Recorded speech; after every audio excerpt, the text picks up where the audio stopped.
s'il y a eu des difficultés par rapport aux scènes, je vais dire oui, parce que, bon, je pense que l'équipe de production a d'abord été très compréhensive parce qu'il y a eu des scènes qu'on a enlevées. Parce qu'à la base, je pense qu'il y avait une scène où je devais monter sur mon mari, etc. Et bon, quand j'ai lu, j'ai dit je peux pas. Après, bon, je pense qu'ils s'y préparaient tous, hein, parce qu'avant même que je ne m'avance, ils étaient les premiers à dire, écoutez, non, on enlève ça, parce que quand même, on sait qu'on a nos réalités. Et après, je lui ai fait un petit bisou pendant qu'il allait au travail. Et c'était vraiment peut-être la première fois que je joue ce genre de scène, même si c'est un bisou vite fait. C'est, comme on dit, il y a la réalité qui est toujours derrière, qui te dit non, tu peux pas, tu peux pas. Après, tu as aussi, parallèlement, tu te dis, écoute, c'est un film, c'est de l'acting. Après lui, il va faire sa vie, toi tu vas faire ta vie. Bon, il y a des choses qui sont un peu tolérables, on va dire, et quand même il y a des choses qu'on ne va pas faire. En tout cas, moi personnellement, que je ne vais pas faire. Et ça, je pense qu'ils ont été très compréhensifs par rapport à ça. Ils ont été les premiers à enlever certaines scènes et pour déjà nous mettre à l'aise et puis pour respecter un peu les réalités sénégalaises, on va dire, africaines plutôt. Et voilà. Sinon, en gros, je n'ai pas eu de problème. Je n'ai pas eu de problème parce que l'équipe a été très, très professionnelle. C'est un tournage qui a été bien organisé et qui connaît Fabakary, c'est qu'il ne badine pas en tournage. C'est-à-dire les choses se font, voilà, c'est tac, tac, tac, on respecte les horaires, on respecte l'heure, on doit faire telle séquence. Souvent, on finissait un peu plus tôt que le programme d'ailleurs, parce que c'était bien organisé, c'était bien professionnalisé. Et voilà, et je pense que c'est très très important. Et comme vous me l'avez demandé tout à l'heure, la différence entre le film là, peut-être, et les séries dans lesquelles parfois on me voit, c'est vrai que parfois c'est pas évident. Parce que dans nos séries, il y a beaucoup de monde. Non seulement il y a beaucoup de monde, et malheureusement, au Sénégal, on aime vendre du rêve, on va dire. Et ça, c'est pas la faute des maisons de prod. Qu'on se dise la vérité, c'est nous-mêmes Sénégalais qui aimons ça. Parce qu'on voit des séries parfois qui montrent certaines réalités, qui montrent beaucoup de choses très importantes, mais elles ne sont pas vulgarisées. Elles ne sont pas mises en avant. Les gens ne s'attardent même pas dessus. Aujourd'hui, tu vois une série dans laquelle il y a une très belle fille, de grosses fesses, de très belles voitures. Tu entends tout le monde parler d'une série comme ça. Donc, ça veut dire que le public lui-même pousse les gens à mettre certains produits, à mettre certaines productions en avant. Et malheureusement, c'est ça. On dit, quelqu'un me disait, le public sénégalais est hypocrite. C'est dommage de le dire, parce qu'aujourd'hui, on peut donner des leçons et derrière, on raffole des scènes un peu osées, on raffole de... Voilà. Maintenant, c'est vrai que par rapport au long métrage, comme vous l'avez dit, on vise beaucoup plus le naturel. On vise, même que ce soit sur le maquillage, que ce soit sur les tenues, que ce soit même dans les dialogues. Aujourd'hui, dans le long métrage, peut-être vous n'entendrez pas de phrases vulgaires, vous n'entendrez pas d'insultes, et ça passe crème. Et je pense que ce serait bien, parce que moi, honnêtement, quand dans nos séries même dans lesquelles je joue, quand j'entends des insultes et autres, moi-même, ça me froisse, honnêtement, parce que c'est pas quelque chose que j'approuve. Après, je donne la latitude à chacun de faire comme il veut. C'est pas moi qui détiens le monopole de la vérité et ce ne sont pas mes produits personnels, mais je pense qu'il y a matière à faire. Ce sont des gens qui devraient beaucoup s'inspirer de ce genre d'équipe, parce que c'est pas parce que ce sont des séries qu'on ne peut pas avoir les mêmes normes, qu'on ne peut pas respecter les mêmes choses et qu'on ne peut pas suivre le même chemin que ce que les gens là ont fait. Et je pense que c'est louable, c'est ce qu'on peut transporter et amener partout dans le monde. Donc, je ne sais pas si j'ai répondu à votre question, j'ai essayé. Je pense qu'il est important de donner aux gens envie d'aller au cinéma.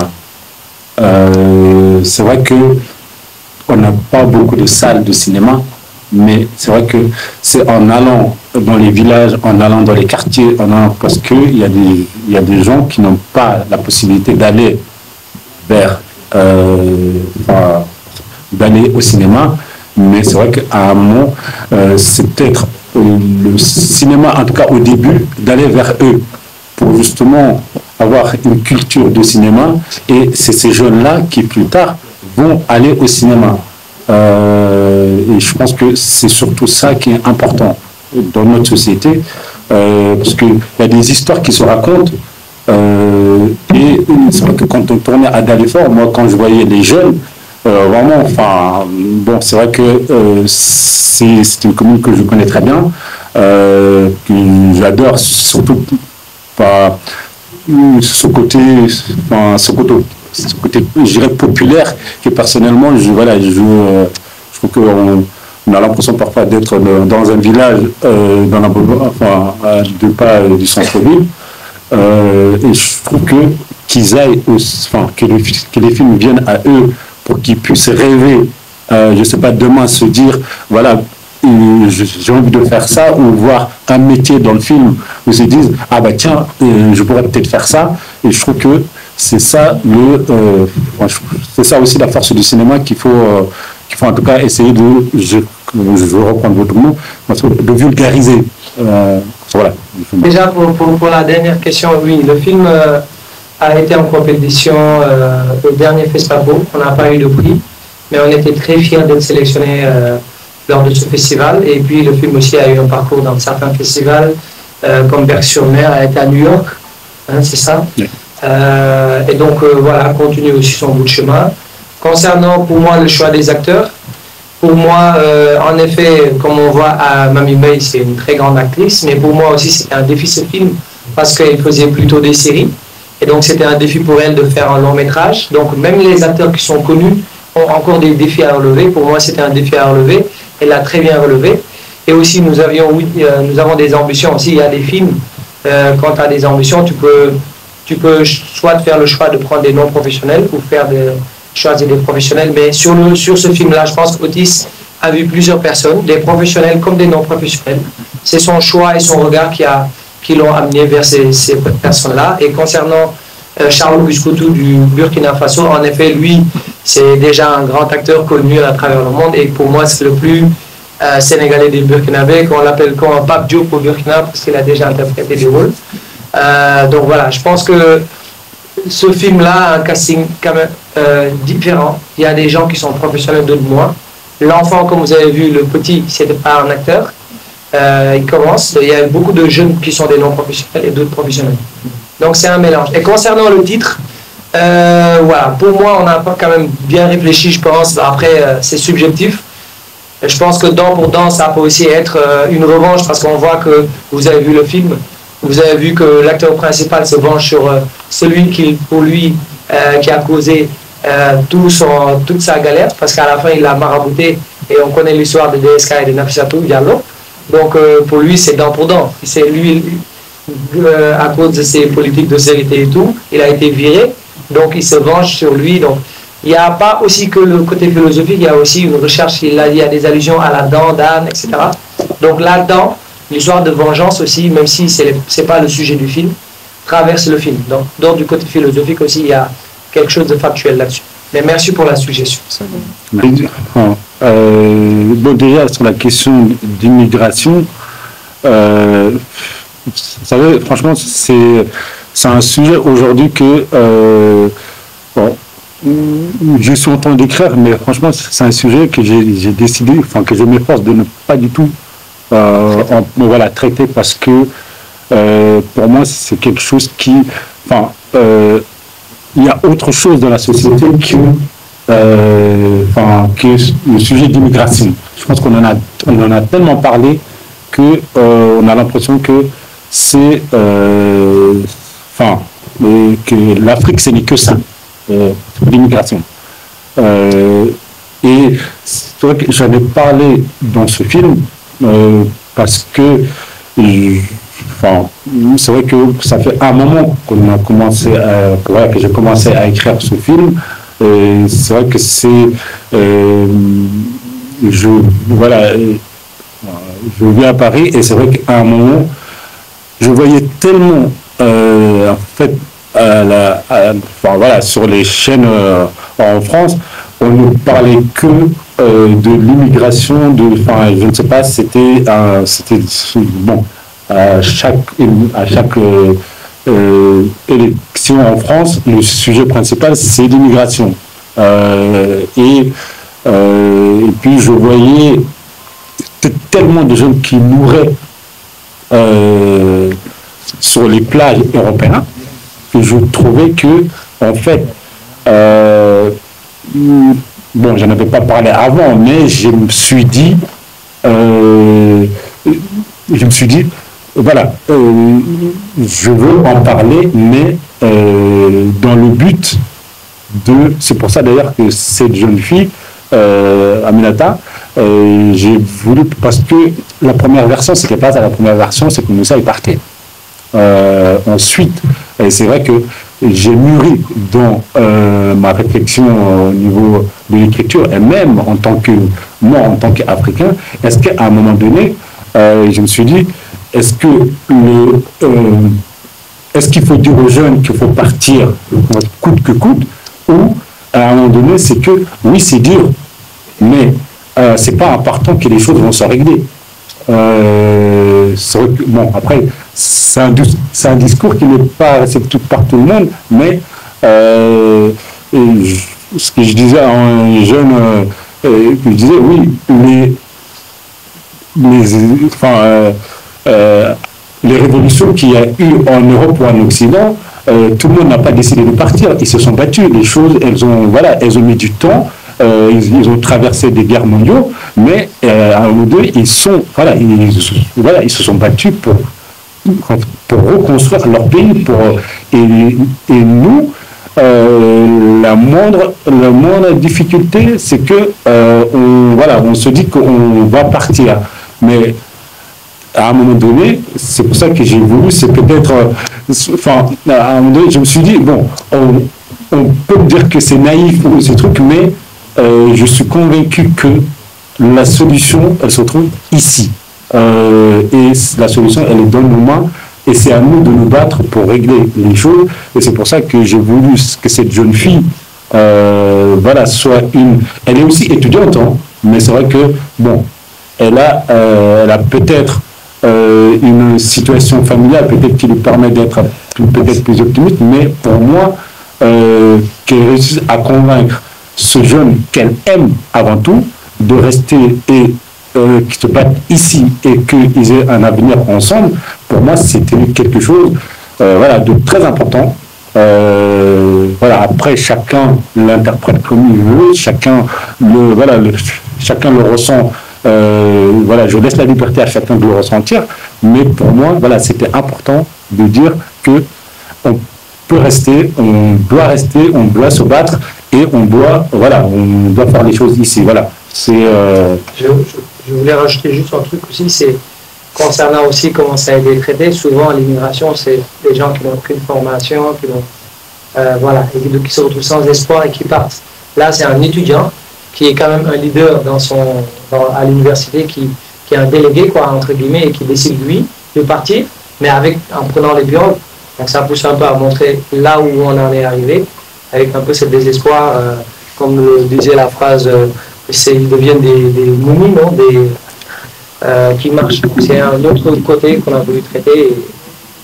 L'immigration est traitée de partout, mais voilà. Moi, j'ai aimé ce côté-là où c'est des gens intellectuels, entre guillemets, qui décident de partir. Récemment, il y a eu un cinéaste qui est décédé, je ne sais pas si tu te rappelles, un réalisateur, qui a déjà fait un court-métrage qui a marché, qui a pris les pirogues et qui est mort. Donc là, c'est même plus des gens qui sont sans emploi, c'est des gens qui ont des formations, qui ont du boulot, qui décident de partir comme ça. Donc ça montre un peu le problème vraiment de l'immigration. Et j'ai lu ça m'a vraiment beaucoup touché, parce que j'avais entendu parler de ces jeunes et je me suis dit, il faut qu'on arrive à arrêter. Je vois des images parfois, je vois des bateaux remplis de... je sais que la situation, elle ne sera pas simple, mais que des diplômés, des gens qui, comme ce jeune, c'était peut-être un des grands futurs cinéastes africain, sénégalais, qui a enfin, et je trouve que ce côté-là, c'est un peu dommage. Je voulais juste faire cette petite entre parenthèses, et je ne vais pas être long. Merci beaucoup. C'est vrai que nos acteurs sont là. Moi, j'aimerais bien aussi qu'ils interviennent et qu'ils puissent parler de leur personnage, de leur participation dans le film. Vous avez une question, si vous n'en avez pas. Non, il y a des questions là. Vas-y, après, elle, d'abord.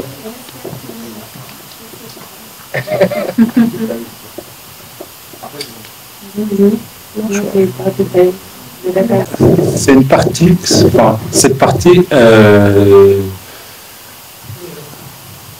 n'a pas été simple à écrire parce que c'est vrai que ça m'a demandé beaucoup de réflexion et puis je ne voulais pas, c'est l'un des moments que pratiquement entre la mère et le fils, c'est le moment émotionnel que je préfère dans le film. Je trouve que il y a, quand la mère elle donne ses bijoux, d'abord avant de lui donner les bijoux, elle écoute, elle discute avec lui par rapport à son départ. Quand son fils lui explique que est-ce que tu penses que maman, cette jeune fille épousa un chômeur. Là, la maman, elle n'était pas pour qu'il parte parce que c'est le seul fils qu'elle a.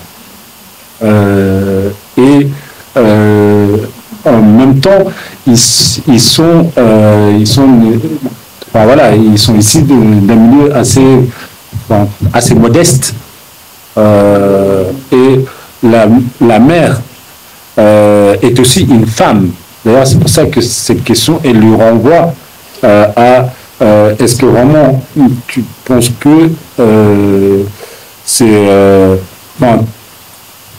toi, en tant que mère, femme, tu penses que elle épousera un futur chômeur. Et la mère, à un moment, elle se regarde dans le miroir au moment où elle enlève les bijoux. Et elle est dans cette réflexion. Elle sait qu'elle prend une décision qui, entre l'avenir de son fils, le fait rester sans avenir et partir, qui est un risque, elle sait qu'il est décidé.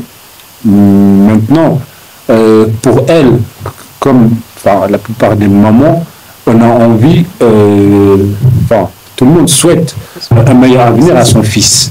Et ces bijoux qui sont issus de son père, qui les a offerts à sa mère, qui ont aussi une valeur symbolique avant même qu'elle lui donne. Et je trouvais là que c'est quelque chose qui doit amener à réfléchir, parce que c'est des choses que j'ai entendues, que c'est des parents parfois qui aident qui financent le départ de leurs enfants. C'est des choses que j'ai entendues. En fait, c'est vrai que toutes ces choses m'ont amené à me dire, est-ce que aussi, c'est vrai que on a envie le meilleur, on a envie d'un avenir meilleur pour nos enfants, mais est-ce que cette question de responsabilité qu'ont aussi les parents, cette mère en donnant ses bijoux, elle veut le meilleur, mais en même temps, elle prend le risque de financer peut-être un destin incertain à son fils. Mais est-ce que cette maman, la question aussi, c'est est-ce que cette maman, enfin, moi à sa place, qu'est-ce que je ferais? Aujourd'hui, enfin, je le dis comme ça va me demander à réfléchir. Chacun de nous, le but, c'est de nous amener à réfléchir. C'est pas de dire que c'est comme ci ou c'est comme ça, parce que c'est des choses qui sont très complexes, qui demandent, enfin, il y a de l'émotion, il y a des enjeux, et qui, pour moi, voilà, je veux juste mettre je veux juste donner à réfléchir. Je ne donne pas la solution, mais je veux juste qu'on y réfléchisse en tant que mère, fils. Voilà, je vais laisser peut-être une maman dire un mot. Donc, il y a 2 points à souligner. Il y a d'abord l'espoir d'une mère. Parce qu'aujourd'hui, c'est pas moi, la lecture que j'ai eue, c'est pas parce qu'elle encourage son fils. Mais à un moment donné, ton enfant est là, il est sans espoir, il est déterminé à partir. Tu as envie, toi aussi, d'y croire, de l'accompagner et d'espérer qu'il ait un avenir meilleur. Et parce que quand on n'a pas les mots qu'il faut pour faire rester son fils, finalement, on cède et on l'aide. Parce qu'aujourd'hui, presque tous les jeunes qui partent, où est-ce qu'ils ont pris l'argent? Forcément, c'est des parents. Donc, il y a aussi l'autre aspect qui est l'amour d'une mère. En général, on sait que les mamans sont très couveuses. Donc, aujourd'hui, ton fils, il veut quelque chose. Tu veux lui-même qu'il y arrive. Ben, tu vas l'aider à ce qu'il y arrive. Comment tu vas l'aider? Tu vas faire le maximum pour avoir l'argent qu'il faut. Si tu n'as pas l'argent, tu vas vendre les bijoux. Et on voit ça dans beaucoup de maisons, même si ce n'est pas forcément pour un voyage. Mais combien de mamans ont vendu leurs bijoux pour nourrir leur famille? Combien de mamans ont vendu leurs bijoux pour payer le loyer, etc., etc. Donc moi, j'ai 2 lectures par rapport à ça. C'est l'amour d'une mère et l'espoir. Donc c'est comme ça que je perçois les choses.